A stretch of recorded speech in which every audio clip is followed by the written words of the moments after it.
Welcome back to the Escape Hatch. In this episode, we're doing something a little more lighthearted and looking back in time at the sketchbook concepts behind the Star Wars Return of the Jedi movie. It's quite a treat to look at these sketches because it gives a glimpse of what might have been, and it also includes work from one of my favorite artists, which is Ralph McQuarrie. He was an American conceptual designer who worked on film and TV. You will see his works in not only Star Wars, but Battlestar Galactica, E.T., and others. The sketchbook is fairly well organized and follows the same timeline as the movie. So it begins on Tatooine with concept sketches for Jabba the Hutt. Look at the funny hat that he's wearing, or the bug eyes and long nose on this other page. Now, these sketches were made obviously decades earlier, but he almost looks like the master from Kung Fu Panda or Pizza the Hut. And the last sketch, I'm not sure what he's doing. He's almost like a giant frog-like creature. The Gamorrean guards in Return of the Jedi were designed by Ralph McQuarrie and Nilo Rodis-Yamero. Ralph McQuarrie, the legendary Star Wars concept artist, created early sketches that established the bulky, pig-like appearance of the guards, while Nilo Rodis-Yamero was the costume designer and concept artist. He refined McQuarrie's designs and worked on translating them into wearable costumes. The final Gamorrean guard costumes were sculpted and built by the creature effects team led by Stuart Freeborn, who had previously worked on Yoda and Chewbacca. The Rancor in Return of the Jedi was primarily designed by Phil Tippett, who was part of Industrial Light and Magic's creature effects team. Ralph McQuarrie contributed some early conceptual sketches, but it was Phil and his team who refined the creature's final look. The original idea was for the Rancor to be portrayed by an actor in a suit, similar to Godzilla-style monster movies, but this approach didn't work as expected. Instead, they used a highly detailed stop-motion puppet, which was operated like a rod puppet in a miniature set. The final creature was sculpted by Ken Ralston and Randy Dutra. For Return of the Jedi, hundreds of concept sketches were created during pre-production. The exact number is difficult to pinpoint, but notable concept artists like Ralph McQuarrie, Joe Johnston, and Nilo Rodis-Yamero contributed an extensive amount of artwork for the characters, vehicles, environments, and creatures. Originally, Wookiees were supposed to take the place of Ewoks in Return of the Jedi. George Lucas initially envisioned the final battle of Kashyyyk, the Wookiee homeworld, instead of Endor. The idea was that the rebellion would team up with the primitive yet strong Wookiees to defeat the Empire. However, Lucas decided to change course for a few key reasons. The first being that Chewbacca was too skilled. By Return of the Jedi, Chewbacca had been established as a co-pilot and a tech-savvy warrior. Lucas wanted a primitive, low-tech species to contrast with the high-tech Empire.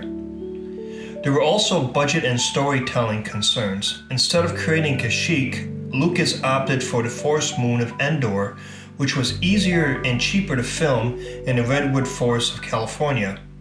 And then, of course, there's toy sales. Ewoks were designed to be more marketable to younger audiences, leading to successful toy sales and even spin-offs.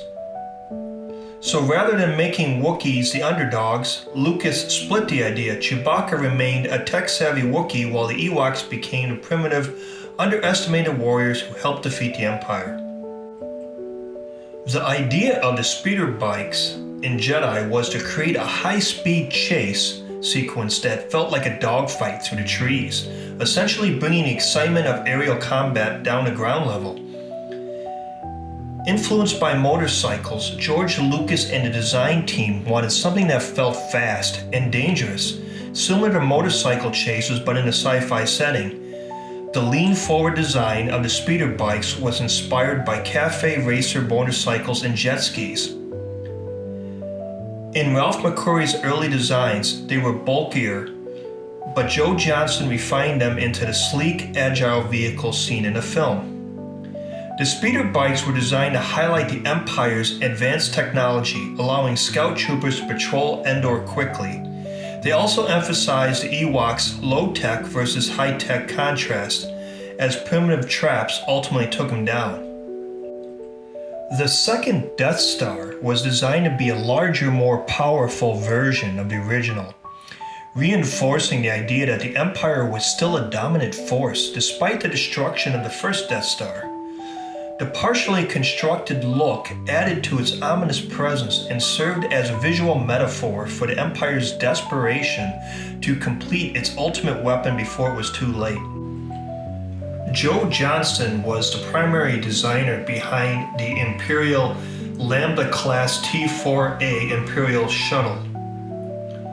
He created a sleek, utilitarian look that fit the Empire's aesthetic. The design was inspired by a mix of real-world military aircraft like stealth bombers and swans, giving it a graceful yet imposing appearance. Its folding wings were a unique feature that added to its functionality and cinematic presence. Ralph McQuarrie created early concept paintings for the throne room, emphasizing a dark, minimalistic aesthetic. The circular window behind Palpatine's throne was designed to resemble the Imperial crest, reinforcing his dominance. The overall color palette, blacks, grays, and deep blues, made it feel cold and oppressive, fitting the Emperor's sinister presence. The lighting and set design played a key role in highlighting Palpatine's power, with shadows emphasizing the dark side's influence.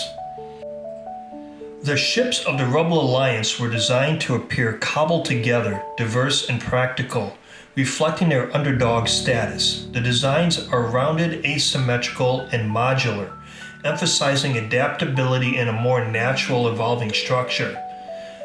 The Mon Calamari Star Cruisers, designed by Nilo Rodis Romero, were capital ships that had an organic, curved aesthetic inspired by aquatic creatures.